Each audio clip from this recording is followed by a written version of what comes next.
Lecture du livre des Actes des Apôtres. En ces jours-là, comme Paul et Barnabé se trouvaient à Lystre, des Juifs arrivèrent d'Antioche, de Pisidie et d'Iconium. Ils se rallièrent les foules, ils lapidèrent Paul et le traînèrent hors de la ville, pensant qu'il était mort. Mais quand les disciples firent cercle autour de lui, il se releva et rentra dans la ville. Le lendemain, avec Barnabé, il partit pour Derbé. Ils annoncèrent la bonne nouvelle à cette cité et firent bon nombre de disciples. Puis ils retournèrent à Lystre, à Iconium et à Antioche de Pisidie. Ils affermissaient le courage des disciples.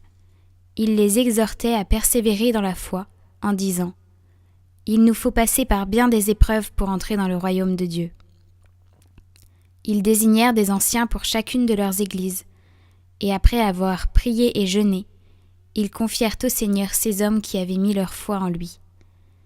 Ils traversèrent la Pisidie et se rendirent en Pamphylie.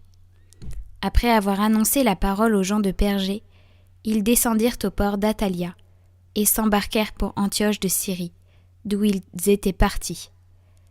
C'est là qu'ils avaient été remis à la grâce de Dieu pour l'œuvre qu'ils avaient accomplie. Une fois arrivés, ayant réuni l'Église, ils rapportèrent tout ce que Dieu avait fait avec eux, et comment il avait ouvert aux nations la porte de la foi. Ils passèrent alors un certain temps avec les disciples.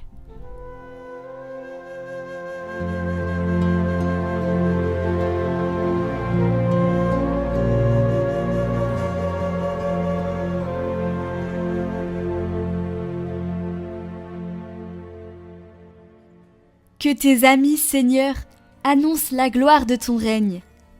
Que tes œuvres, Seigneur, te rendent grâce et que tes fidèles te bénissent. Ils diront la gloire de ton règne, ils parleront de tes exploits. Ils annonceront aux hommes tes exploits, la gloire et l'éclat de ton règne. Ton règne, un règne éternel. Ton empire pour les âges des âges. Que ma bouche proclame les louanges du Seigneur. Son nom très saint, que toute chair le bénisse, toujours et à jamais.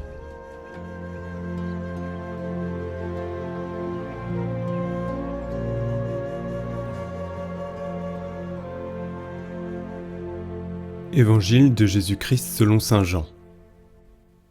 En ce temps-là, Jésus disait à ses disciples : « Je vous laisse la paix, je vous donne ma paix. Ce n'est pas à la manière du monde que je vous la donne. Que votre cœur ne soit pas bouleversé ni effrayé. Vous avez entendu ce que je vous ai dit. Je m'en vais et je reviens vers vous.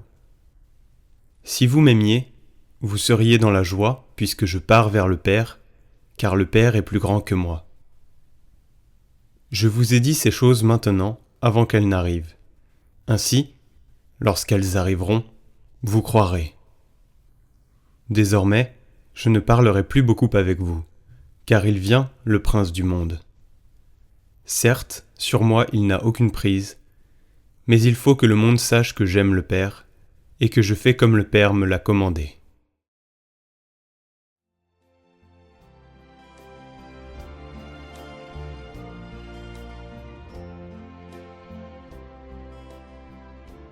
Jésus nous donne à Pâques n'est pas la paix qui suit les stratégies du monde, qui croit l'obtenir à travers la force, avec les conquêtes et avec diverses formes d'imposition. En réalité, cette paix n'est qu'un intervalle entre les guerres. Nous le savons bien. La paix du Seigneur suit la voie de la douceur et de la croix. C'est se charger des autres.